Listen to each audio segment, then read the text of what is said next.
Hi, my name is Timothy Goodbread. Hi, I'm Virginia. Nice to meet you. You too. Thanks for sitting down with me. Absolutely. All right, we'll go ahead and get started. The first question I want to ask you is how would you describe your teaching style? I would say I'm big on like a student-led and student interest-led classroom. I'm a big proponent of learning or children learning through play and using a lot of like open-ended activities and child-led art and hands-on activities, that kind of thing. Awesome. Very good. That's very interesting.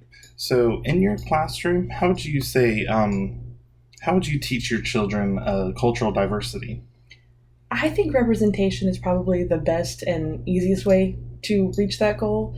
Down to having baby dolls in dramatic play that represent every color of the rainbow.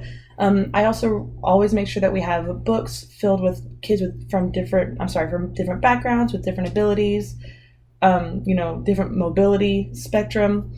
I also love to do what we call a family feast, and we have each family bring in a dish from their culture or their family or their background, and it really sets the precedent of tolerance and just love for people around us for the kids at such a young age. Yeah, it sounds like diversity is something that's very important to you. Oh, absolutely. Yes.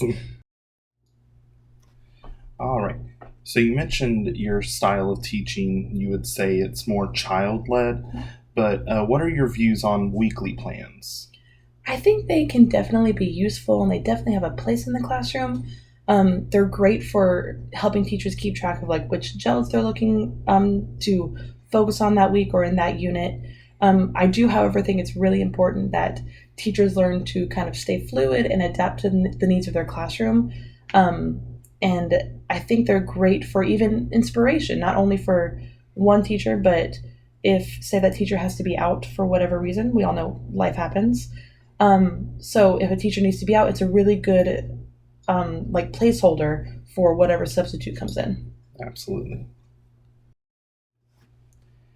And what do you find most challenging about caring for children? I think I would actually say it has nothing to do with the children themselves, more to do with the resources that a lot of facilities are given. I don't think the resources and the training is or for teachers or staff alike. I don't think it's as available or as affordable. It could be for a lot of places.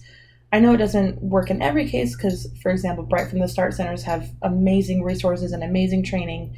But you know, you're going to find kids from all different backgrounds and all different communities that need extra support, whether it be a certain like neurodivergence or a physical limitation they might have. And I don't think most centers are equipped or given the best resources to then help those children thrive. And how do you handle challenging behaviors? I I think that redirection is almost always the right answer, and I think it's just so important to also understand that while behaviors can feel challenging and frustrating to teachers or to parents for that matter, more often than not, they're just mistaken behaviors. And it's really, really important to get to kind of the nitty gritty of why a child is behaving or acting in whatever way. So I think communicating that and really trying to understand the child's perspective is super important. Could you give me an example of when you had to handle a child with difficult behavior?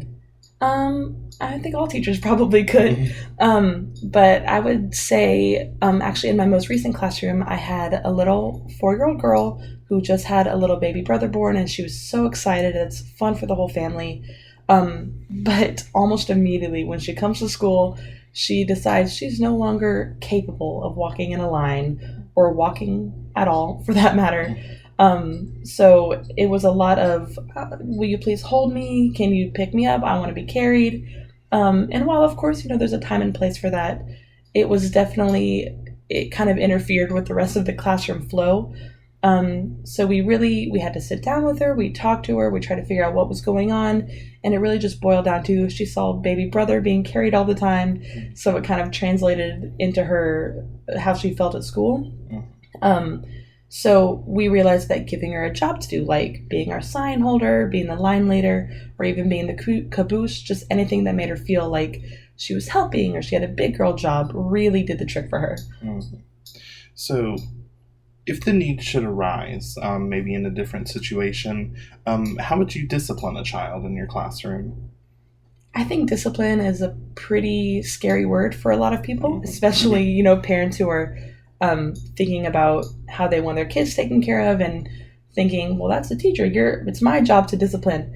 But I think the first really important step of discipline is keeping the kids occupied, because an occupied child, an occupied brain for that matter, is the first step in avoiding the need for discipline, because it avoids the opportunity for the mistaken behavior.